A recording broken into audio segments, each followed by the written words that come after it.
ಪ್ರಭಾವ ಪದ್ಧತಿಯ 30ನೆಯ ಶ್ಲೋಕದಲ್ಲಿ, ಅಂದರೆ ಪಾದುಕಾ ಸಹಸ್ರದ 60ನೆಯ ಶ್ಲೋಕದಲ್ಲಿ ಭಗವಂತನ ಪಾದುಕೆ ಅಧಿಕವಾದ ಪರಿಶುದ್ಧತೆಯನ್ನು ಹೊಂದಿದೆ ಅಂತಾರೆ ದೇಶಿಕರು. ಶ್ಲೋಕ ನೋಡೋಣ.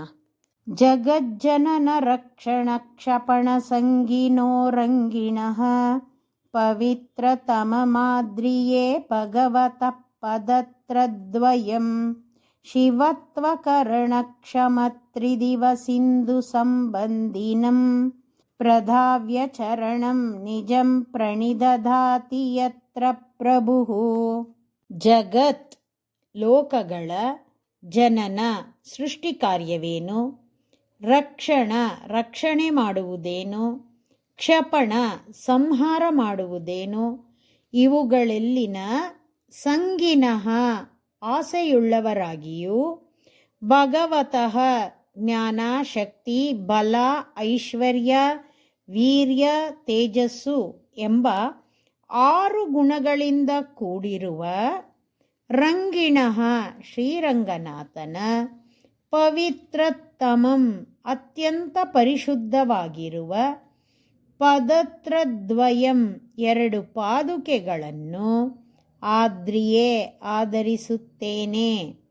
ಯತ್ರ ಯಾವ ಒಂದು ಪಾದುಕೆಗಳಲ್ಲಿ ಪ್ರಭು ಯಜಮಾನನಾದ ಶ್ರೀರಂಗನಾಥನಾದವನು ಶಿವತ್ವಕರಣ ಶಿವನಾಗಿ ಆಗುವ ವಿಷಯದಲ್ಲಿ ಕ್ಷಮ ಸಮರ್ಥಳಾಗಿರುವ ತ್ರಿದಿವ ಸಿಂಧು ದೇವತೆಗಳ ನದಿಯಾದ ಗಂಗೆಗೆ ಸಂಬಂಧಿನಂ ಉಂಟು ಮಾಡುವ ನಿಜ ಚರಣಂ ತನ್ನದಾದ ಪಾದವನ್ನು ಪ್ರಧಾವ್ಯ ತೊಳೆದು ಪ್ರಣಿದಧಾತಿ ಇಡುತ್ತಾರೆ.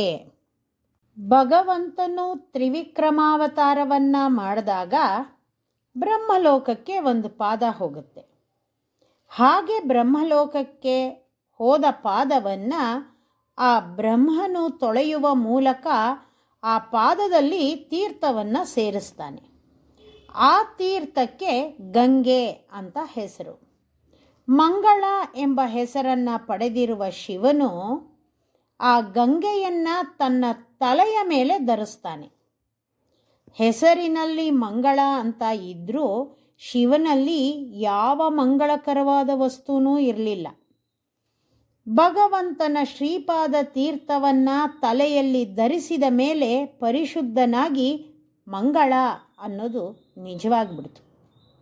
ಅಂತಹ ಪವಿತ್ರವಾದ ಪಾದವನ್ನು ಪಾದುಕೆಯ ಮೇಲೆ ಇಡೋವಾಗ ತೊಳೆದಿಡ್ತಾರಂತೆ.